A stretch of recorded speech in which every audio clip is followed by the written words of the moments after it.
शिक्षा उस शेरनी का दूध है, जो पिएगा वो दहाड़ेगा।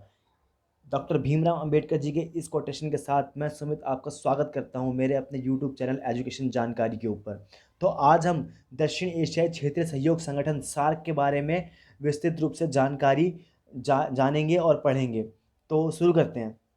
तो जो सार्क है, the south Asia association for regional cooperation, इसकी स्थापना 8 दिसंबर 1985 में ढाका में हुई थी।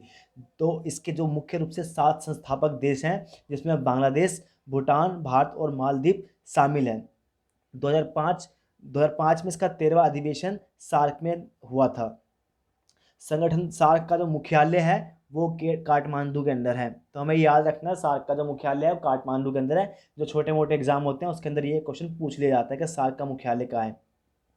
वर्तमान में सार्क में 8 देश सम्मिलित हैं, जिसका वर्णन इस प्रकार नीचे दिया गया है। और जो इसके अंदर पर्यवेक्षक देश हैं, जो इसके अंदर 9 पर्यवेक्षक देश हैं। इसके अंदर ऑस्ट्रेलिया, चीन, यूरोपीय union, Iran, Japan, Republic of Korea, Mauritius, Myanmar और संयुक्त राज्य अमेरिका सम्मिलित है।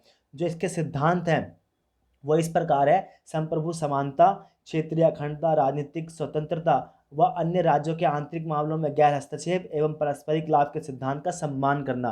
तो ये सार्क के सिद्धांत हैं। और जिसका दूसरा सिद्धांत है इस प्रकार है: क्षेत्रीय सहयोग व अन्य द्विपक्षीय एवं बहुपक्षीय सहयोग का विकल्प ना होकर उसका एक पूरक होना, एक क्षेत्रीय सहयोग एवं द्विपक्षीय बहुपक्षीय दायित्वों के साथ असंगत नहीं होगा।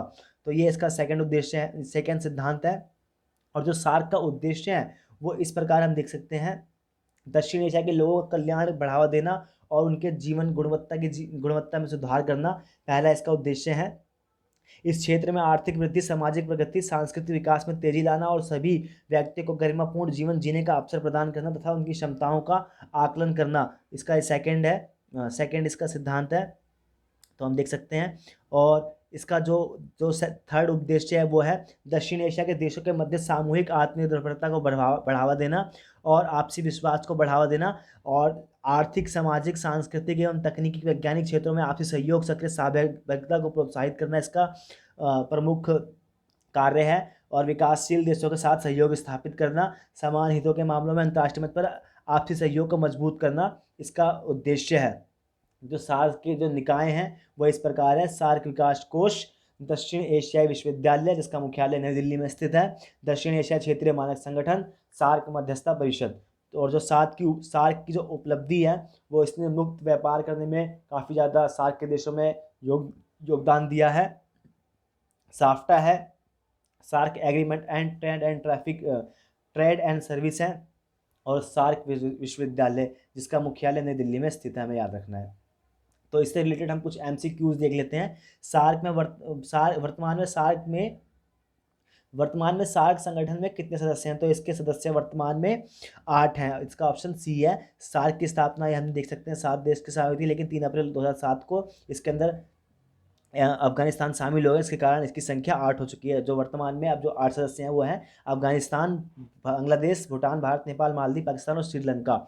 निम्नलिखित में से कौन सा सार्क सदस्य मानव सूचकांक विकास रैंक में उच्च है? तो ये इसका आंसर है श्रीलंका। ये हमें बहुत रेपुटेड क्वेश्चन है। जो मानव विकास सूचकांक के अंदर सार्क देशों में सबसे ऊंचाई पे है, श्रेष्ठ, सर्वश्रेष्ठ है, वो श्रीलंका को याद रखना है। ये क्वेश्चन कई एग्जाम में पूछा गया है। ये देख सकते हैं इसकी व्याख्या: सार्क के सभी सदस्यों की मानव विकास सूचकांक रैंक 100 से ऊपर है, लेकिन श्रीलंका सार्क का एकमात्र सदस्य है जिसमें HDI रैंक 100 से नीचे है। श्रीलंका की HDI 2018 में 76 है। सार्क का मुख्यालय काठमांडू में स्थित है। और निम्नलिखित में से कौन सा देश सार्क सदस्य नहीं है? तो हमें याद रखना है म्यांमार इसका सदस्य नहीं है। नेक्स्ट क्वेश्चन इस प्रकार है: निम्नलिखित में से किस शहर में पहले सार्क व्यापार मेला आयोजित किया गया था? तो ये ढाका के अंदर आयोजित किया गया था सार्क मेला। तो ये इस प्रकार था दोस्तों सार्क से रिलेटेड कुछ महत्वपूर्ण तथ्य और जानकारी, जिसके अंदर हम मुख्य रूप से याद रखना है सार्क की स्थापना 1985 में हुई थी और इसके सदस्य वर्तमान में 8 हैं। और ये आपसी सहयोग और क्षेत्रीयता की भावना को बढ़ावा देता है। और जो इसके देश हैं उसके बीच तकनीकी वैज्ञानिक सहयोग के सहभागिता के लिए बनाया गया है। और जिसकी जो विशेष निकाय हैं इसमें इस प्रकार हैं: दक्षिण एशियाई विश्वविद्यालय, सार्क मध्यस्थता परिषद। और जो इसके सब कुछ रिलेटेड क्वेश्चन थे। तो इस प्रकार ये खत्म होता है। आशा करता हूँ आप सबको अच्छा लगा होगा। धन्यवाद दोस्तों, दिल से आभार।